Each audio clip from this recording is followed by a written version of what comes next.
så söt. Du är väldigt söt. Du är så söt.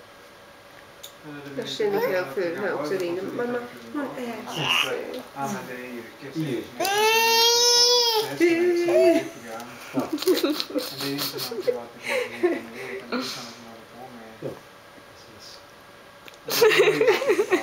Ja, vad har du nu kommit på?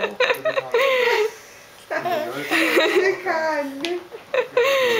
Det syns att hon kom på något roligt där. För det är som sagt fördelar att Kom ha du på någon rolig historia? Du kan alltså, blir det någon besvär Oj. har du rätt att säga på. Det har du inte under ett kört. Men å andra sidan den typen av program som människor har det minsta nytta. Oj! Nämen! Oj!